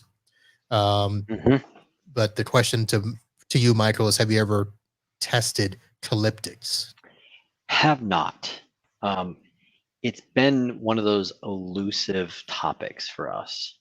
We've had lots of partners that have come in that said, hey, we'd love to have your SOC services around Calyptics. We'd like for you to ingest the logs. You'd like for us to, make the proverbial call at 2 a.m. on a Tuesday when you find something wrong. We started a conversation with Calyptics. I don't know. I'll say it's 2 years, but maybe it was 3 years ago. And I just couldn't get anywhere with them. It did not seem like they were adhering to some of the similar standards that you would find in a SonicWall, Fortinet, WatchGuard, Palo Alto, Cisco, type environment. It has come back again where we've had a partner that I guess has a little bit more juice within Calyptics itself. And apparently they're willing to engage and have a different conversation with us to potentially see, how can we provide SOC services around what they're doing? And I mean, I hear that they provide a great offering. I hear that they do a really good job in that firewall management aspect. But as I understand it, there's no SOC services to be had. So hopefully we'll be able to do something, and then I'll be able to give a better answer as to whether it's good, Okay. bad, or indifferent. So Calyptics, I'll say, has been on this show as well, a couple years ago, as well as Up Level Systems. And I mentioned I'm SonicWall, been SonicWall since 2005, and can't really find a reason to change completely. I like the firewall as a service model, but I haven't liked those products enough to even consider switching. Right. Now, I want to go back and just ask you this real quick question and see how it goes. So I consider those, we talked about tier one type providers, the Yes. SonicWall, Fortinet, Palo Alto. These I don't know if they're quite level 2 yet, but I mean, I would agree with you. I don't know that I would consider them a top tier provider. And this isn't me, shaming anybody for what they are, what they aren't doing. It's not even me looking at Gartner and believing in Gartner, because I think Gartner is far too political, really, at the end of the day. I'll say they're more pay to play, in my I opinion. was going And to then say that, yeah, somebody will just rip me apart for saying that. But at the end of the day, I believe that, you look at some of what the vendors are doing when it comes to Gartner, but you look at an NSS Labs. NSS Labs, everybody's going to pay the same exact thing. Everybody's going to configure the best way, and NSS Labs is just going to try to kick your teeth in, and they're just going to see what your product does. So, it's really still looking at, who is going through the NSS Labs testing and who's coming out on the other side of it, and how are they coming out on the other side of it. And it's still those names. It's still the Cisco, the Fortinet, the WatchGuard, the SonicWall, the Palo Alto, Sophos. It's still those consistent names that rise to the top. All right. I like that answer. I think I mean, what it's an happens answer. well, because I mean, I again, like you said, you don't want to poo-poo them or anything. I mean, I like what they're doing, but I still stand by the quality and the name that stands behind the brand, I guess. I mean, I think when it gets to the point where they stop innovating and they start falling behind, I think Cisco suffered from that. There was a Cisco Pix firewall everywhere you went. That was the name between their switches and the Pix firewalls and what they were doing. And there was that old adage of nobody ever got fired for buying Cisco. Probably a true statement, but I think they got a little Until they complacent. purchased Linksys. Well, okay, they really screwed themselves there. And then all of a sudden it's Cisco, Linksys, and Best Buy. And it's like, wow, you've fallen from grace. But they also kind of poo-pooed the next generation firewall. And they said, wow, we got this. We're the firewall giant. And really the firewall giant as it exists today is Palo Alto. And maybe Fortinet, but I think Palo Alto probably owns the enterprise space at the end of the day. And they came out of nowhere. So for Cisco to fall from grace and lose that, they got complacent. So as long as the names that we keep mentioning don't get complacent and don't say, well, nobody's ever going to stop buying us because we are so and so, then they'll continue to innovate and move it forward, is my hope. All right. So Palo Alto is kind of the big bear in the enterprise space. I think so. Fortinet. So I didn't hear of Fortinet until a few years ago. And I thought it was a Canadian thing, to be honest with you, because that's where I heard it from. But so for the SMB space, SonicWall, WatchGuard, Sophos, And Fortinet. And okay, so Fortinet's Yeah. more SMB. No. So I think so. This is like the misconception is that some people look at SonicWall and say it's only SMB, but they don't really understand that SonicWall's got these really massive, no pun intended, they're called supermassive firewalls Right. that scale into the multi-gigabit, tens of thousands of people behind them, almost carrier class type technology, massive university, higher ed universities where they're using these technologies, but they've always been known as an SMB player. And so, they have a little bit of that. Well, that's what they're good at. And it's true, they are good at that. And that's probably the majority of where they sell. Fortinet, I always say Fortinet and SonicWall is like the brother from another mother. Okay. They are very similar in their capabilities. They're very similar in their price points. They're very similar in their speeds and feeds. And there's probably some Fortinet person out there that's going to hear this and it's like, oh, Michael Crean's a jackass. He doesn't know what he's talking about. Well, that's a true statement, but that's okay.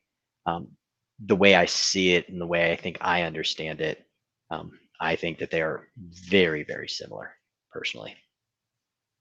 All right. And you do see if a SonicWall partner has ever left SonicWall, and a lot of them did under the days of Dell, when Dell acquired SonicWall and they got I almost did. the dark, dirty years of complacency. You saw a lot of SonicWall partners leave, and they went to Sophos and they went to Fortinet, and they also went to Meraki. That's a whole nother topic for another day. I've had 2 Meraki discussions in the last week, and so it's a weird, there's some goodness murky. behind it. There's some goodness behind what they do, but I wouldn't put my stuff behind it. We're in a weird time right now. There are a lot of, I don't know if it's because of people feel that technology has to change, or there's this new generation of people coming up that don't like the old guard. But a lot of these changes they're weird. Well, some of it is that the security space has gotten incredibly crowded. Step back 5 years ago, there was a fraction of the security manufacturers that are out there today. And so you've got a very, very confused space that's become very congested. And so now people have far too many choices. I mean, look, Marvin, if you go to your wife and you say to her, hey, baby, where do you want to go to eat?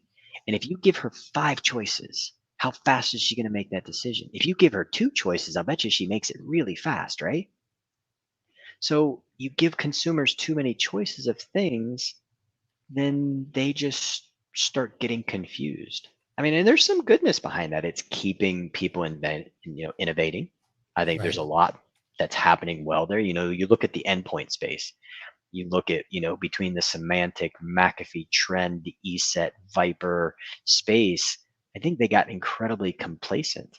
And then you see that next generation antivirus that comes into place. You see the SentinelOne, you see Silence, you see CrowdStrike, you see Carbon Black, you see Ensilo, you see Deep Instinct. And what it's done is it's caused these legacy vendors to pick up their game and try to catch up. The optimal word being try. Right. Do you think that something is changed as well now that consumers are a little bit smarter? And if they can find their product on Amazon or at Best Buy, or God forbid Office Depot, that's where they're going to get them from? And I mean, I think we as consumers always chase the bottom line. And sometimes we forget there's some additional value that gets brought to the table by not necessarily just buying it at the cheapest place. Because there's a lot of gray market stuff out there. I mean, because I've been so involved in the SonicWall world for so long, I've seen so much gray market happen out there. And it's every manufacturer. It's not just them. That was huge during the Dell days and after, where if you bought a SonicWall off Amazon, you might not be able to activate it. Absolutely. So, you have to be careful. It's like, I mean, it's almost like saying, hey, I didn't like what you had to offer me. I like the idea. I just didn't like the price point. So I went and bought it somewhere else. But then I want you to go ahead and do the implementation and the configuration and all of the services. But I just wanted to get it cheaper. Right. There's some value in the relationship. there's some value in the intelligence of what you bring to the table. And I used to tell people all the time, sure, go ahead, go buy it wherever you want to buy it. Let me send you a new quote. No, I don't need the new quote. I'm good with whatever you know. No, I don't think you understand. So I was making some margin on this thing that I was selling you. And so I maybe wasn't charging you as much because it was a whole deal for me. But now that you're taking part of that deal away, well, I'm still going to get my margin somewhere. So I've got to give you a new quote. Um, it's I grew up in the car industry, and I can just remember, you buy a new car, and if you buy some options at the moment you were buying the car, it was far cheaper than coming back a year later and saying, hey, that thing I didn't get, I think I'd like to have it now. Right. And it's 2 or 3 times the price after the fact. I fired my largest customer because of that, because they wanted to get the hardware cheaper. And I said, well, if that's the case, I'm going to bill you for all the time I spent putting this quote together, designing the system, all of my expertise, and what you should get. I'm not just going to give you a list of part numbers so you can go get it cheaper. Right. And they were like, oh, we didn't realize, that was a part of it. I'm like, what did you think? I did all of this out of the kindness of my heart because I just love spending all this time researching it and designing it and getting it right and wrapping it up in this pretty little bow and handing it off to you and saying, oh yeah, here, please go take my hard work and go buy it somewhere else. Because this is what I'm going to support. Right. That's why I designed it this way. That's why I got these parts. If you go buy it somewhere else and something goes wrong, I'm not supporting it. Right. I mean, and I think that's what that shows me, and what I believe that is that's operational maturity. At the end of the day, you have to be aware of what you're doing. You have to understand your value. You have to be able to speak your value, and you have to get people to understand your value. And when somebody doesn't understand your value, well, then you have to pull back, because if you don't, then the tail wagged the dog at the end of the day, and you lost. We should have had part of that discussion as part of this auditing and monitoring stuff, is, speaking that value to customers, why we have to do it. Right. All right. So I think we did a pretty good job of staying PG-13. Yeah. I mean, what I said, I only said I was a jackass once. It's good. Yeah, I can live with that. Oh, my goodness gracious. All right. So we still have a few people watching. Interesting. Nice. Right on. Apparently, we've been entertaining. I mean, because we've been at this for an hour and a half, and people are still watching. Yeah, that's gone a while. So I should. I was trying to think. So I started my onboarding with you today, I think. No, yesterday.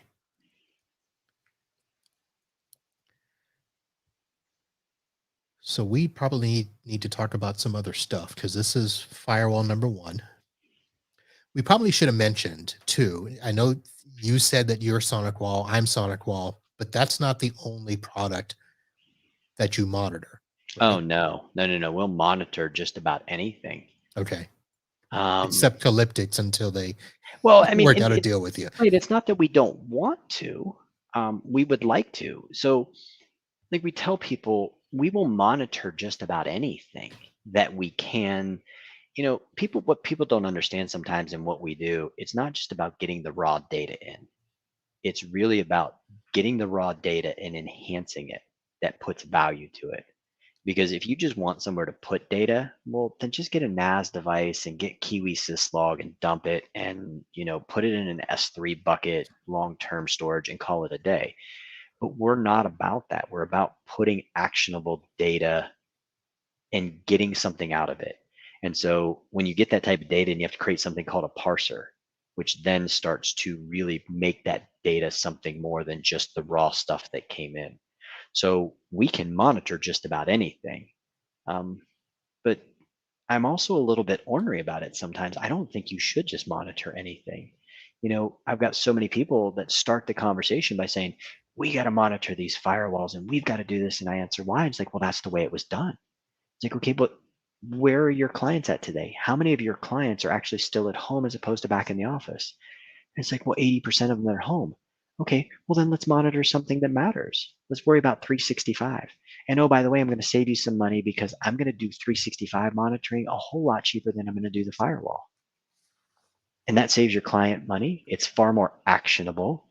And when you think about it, most of the compromises or incidents or breaches or whatever you want to call it are happening because of a phishing email, or happening because there's no two-factor, because there's some account takeover, some out of domain forwarding, some new administrator account, some risky logon, something that's happening, that's all happening out beyond the firewall in 365.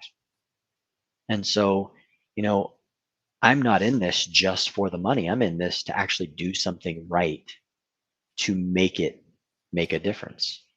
And I think that's, that's important. That's what people need to hear when they're talking to somebody they want to partner with.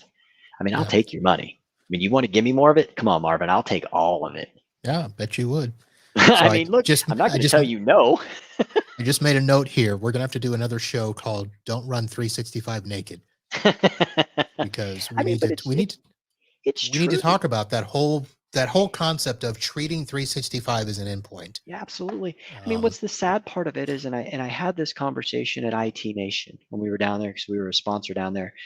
Somebody was talking about it, and it's like, okay, when you had an on-prem Exchange server, did you not have some sort of email security? Well, of course I did. I was using a Barracuda appliance, and then I got rid of the appliance, and then I went to the cloud, and I was using Barracuda in the cloud. Fantastic. Well, now you're in 365, or why are you not using Barracuda? Well, Microsoft's got it. Really? They really got it? Well, okay, they don't really have it. I was like, no, they don't. My vice president of security operations said that RSA 2020, Microsoft said that it's about 1.2 million accounts that get compromised every month. Mm-hmm. Of those 1.2 million, it's 99.3456 don't have two-factor. And it started because of a phishing email. Right. Like, don't have two-factor, aren't using their their advanced threat protection. Not using conditional access. I mean, look, you live in Tobacco Spit, Tennessee. You operate in Tobacco Spit, Tennessee. You never leave Tobacco Spit, Tennessee. Why in the heck do you need China logging into 365, or Russia, or Nicaragua, or Afghanistan, or Uzbekistan, or wherever? Any of the stands. I mean, yeah. I mean, all the stands are bad, I mean, there's probably a good Stan out there, and I got to think of an actor that's got a name as Stan, but Stan Musial. He was a fantastic baseball player, and that's way before my time. I just remember my dad talking about him. How about this for off the wall, Michael? What's your favorite flavor of pudding? This is ridiculous. It's awful when your employees show up and they know things about you. Okay, so here it is. This is like the golf story. You gave them the link. Oh my God, I did. I really did. And I asked you for it before we started. So, okay, look, I've never done a drug in my life. I don't do drugs. I don't even like taking Advil or Motrin or anything like that. I had a really bad back injury once, and I could not move. Went into the emergency room, and they were giving me drugs. It wasn't working. They gave me morphine. It wasn't working. They finally gave me something that got rid of the pain, and they sent me home on it. And I was high as a kite. And I was so high, and I didn't feel the pain anymore. And I'm walking down the stairs in my house. And it's like, well, what are you doing? It's like, I want some pudding. Like, I was high as a kite, and I wanted vanilla pudding. I don't even eat pudding, but I wanted vanilla pudding so bad. Yeah. And see, those are the types of stories you shouldn't tell employees. You know what? And this particular employee, I think Will has worked with me now for 13, maybe going on 14 years. So this goes way beyond just having an employee. I mean, this is like, yeah, we're family. We know where the bodies are buried. Thanks, Will. I really appreciate you. Those late nights. Sorry I missed IT Nation. I wanted to hang out with you guys again. Yeah, it was because you bolted on from the ASCII one. You guys took off early.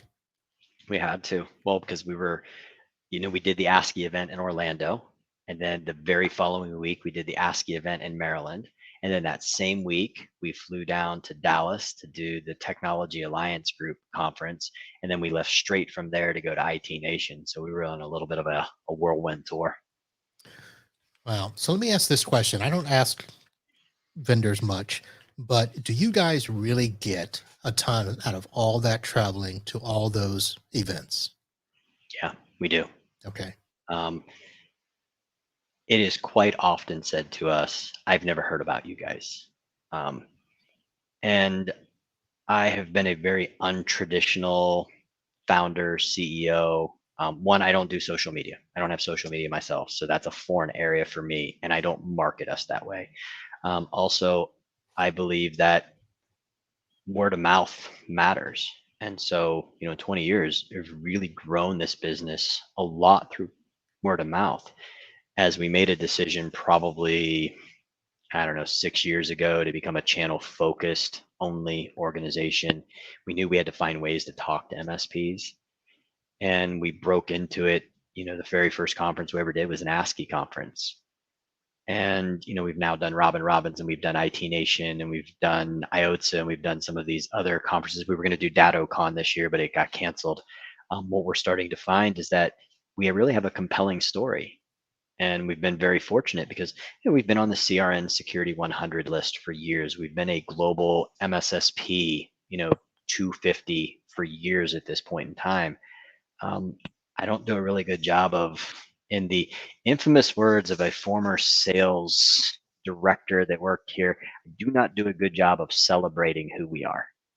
And so that's some of the things that we're changing and why we go to these conferences to tell our story. Got to learn to pimp yourself, man. Yeah, I don't do that very well. Trust me, I'm learning too. So just to keep perspective, so you started your business, I think, if I remember correctly, the same year I started mine, 1997, right? No, so I got out of the military in 97. Okay. Ended up starting the business in 2001. Okay. All right. Because you're right. I had not heard about you, and that I probably didn't hear about you until maybe 2018 or 19. And Sounds about right. it was basically through the ASCII Yeah. group, in our forums and our chats and stuff. And I was kind of like, okay. And that was it. we'll, we'll we'll see if these guys are around next year. We'll see if they make it through this first year. Yeah. But it's So cool. I mean, it's fun when you go to a really big show like an IT Nation. And when I say it's expensive, Marvin, it is. oh, If you'd have I've heard the told me, numbers. yeah, it's silly. But the opportunity to speak to hundreds and hundreds of MSPs and to really hear what their struggling is and to talk to bigger MSPs, ones that have 30,000 endpoints, 20,000 endpoints, 40,000 endpoints. I'm going to be honest with you, their struggles are the same as you. They're no different. They have found ways to grow a substantial business, but they're still having the same struggle. They're still having problems with employees and hiring and HR and operational efficiencies. Um, it's the same thing, just at a much bigger size. It's weird. People ask me, why am I still small? And I say, because I can manage this the same as you managing your multi-million dollar deal. I mean, you're right. The problems are the same. Hmm. Their scale obviously is different. Yes. Um, but yeah, we're all still doing the same thing at the end of the day. There's lots of problems that come from it, though. And it was strange when we got to the point where we got past having 25 employees. It was like, what the hell just happened? It was like HR hell. I mean, it literally turned into like, why are we having all of these problems? Why are we having all of these issues? And it was just, I don't know if that's normal. I don't know, but it just like all of a sudden, the personalities started coming to play were Yeah. amazing. I mean, and not amazing in a good way either. So But you that's find a ways to get through it. yeah. So that's a discussion I'm probably going to be having a lot next year. Where we're going to be talking on the business side of tech in terms of what does it mean to really run the business. So that would be a good comparison, I mean, I will say it all the time. Like making the first million felt impossible. And then getting to 5 million is like, oh man, that's going to be tough. And then you're like, okay, well, now getting to 10. And then you're there and it's like, okay, well, now getting to 25. And then, and you talk to these people and you understand you're not on this island alone. Everybody else has had these struggles. And the best advice that I can ever give anybody is let go. I became a far more successful CEO. We became a far more successful company when I actually let go, when I wasn't micromanaging my books and I let my CFO do her job, when I wasn't micromanaging every firewall ticket, every complaint, everything, and trusting in my employees, when I would find a technology and I'd stop saying, this is what we're going to do. And I'd look at people and say, why don't you look at this and tell me what you think? It was a moment for me to not be a control freak and actually maybe just do what I was good at and let them do what they were probably far better than I ever was. So I'm going to take that little snippet and use that because I think that is the essence of what's happening with a lot of businesses where they hit a level and don't understand why they can't get past it. And a lot of it is what you said, letting go, letting people do their jobs, and trusting that they'll do the right thing for your company. I mean, look, I am 100% shareholder. This is my company. Nobody else has any shares at all. And I ask my CFO if I can spend money. I know that I'm allowed to spend up to this amount without asking, but anything beyond that, I've got to get permission. And I'm going to tell you, I never thought I was going to be in a place where I wanted to ask for permission for anything. And man, it feels good. Because when I go ask her and say, hey, I got this idea and I'd like to spend 10 grand. And she comes back and tells me, yes, I'm solid. I don't have to think anything other than go spend the money and do the deed because I know that it was a good decision we could afford. I was detached. I was emotionally detached from the decision and it was financially solid because she said it was. All right. I'm going to ask this one last question. What was it that actually was that magical moment or that point that was able to get you to that spot where you could say, I'm good, I'm letting go? I think it's a combination of things. I really, really good friend of mine. His name is Travis. Naval Special Operations. His entire career, retired after 20 some odd years. Just a really great guy, a good person for me to align with. And when he first met me, we were a much different organization, and I was a lifestyle CEO. I was very, very comfortable in the place that I was at. We were doing good. Everybody was getting paid. We were growing, but it wasn't anything earth shattering. It was so easy to control and maintain. And one day I woke up and I was like, man, who am I and what am I doing? This is not me. I've always been a go-getter. I've always been I'm a highly competitive individual, like ridiculous. Like if my son says we're racing up the stairs to get in bed first, I might be pushing him out of my way and there might be some tears going along the way because I'm that competitive to get there. And I woke up one day and I realized, well, what am I doing? This is not who I am. You know, is this what I want to be? Or do I really want to be who I really am? And why am I not being all that I can be?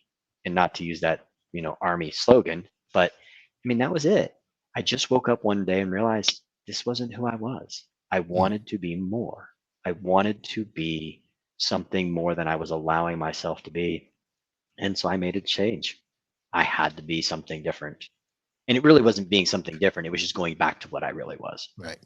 And it's not for everybody. I mean, look, there are lots of points and times when you get to this business life that being a lifestyle CEO, there's nothing wrong with that. You've got a multi-million-dollar business and you're running $2.5 million and you've got a great lifestyle. Your family's taken care of, your employees are taken care of, and you love your clients and you don't want to do anything more, then be the best you. And that is the best you. For me, I just wanted to chase it the way I knew I could. And I don't know what the next phase is. And like, I got to this point where we're at today, and now I'm thinking, if I could actually do this with all of these amazing people behind me, well, what can I do in the next 18 months? What's next? Yep. Yeah. And I mean, I think the next 18 months is going to be, it's going to be really cool to see where we are in 18 months from now. All right. Well, I'm going to keep you on my guest list so we can keep track of that. And I will be seeing you at other events so we can have those after hours conversations. Yeah, absolutely. I look forward to it. All right. So for those of you that are watching, this has now been and when I say officially the longest live cast that we have done. So if you have made it this far, much kudos to you. But we're going to go ahead and end off the show. I don't want to get to the 2-hour mark. Mike, thanks again for hanging out and chilling. And definitely we've got a lot of nuggets after the live broadcast. So I appreciate that. Well, I appreciate the opportunity. And I don't know who all hung out with us until this time at 1 hour and 55 minutes, but thank you for indulging my jackassery. It's been fun. I appreciate it, Marvin. Thank you, sir. All right, folks, we will see you later. Bye-bye.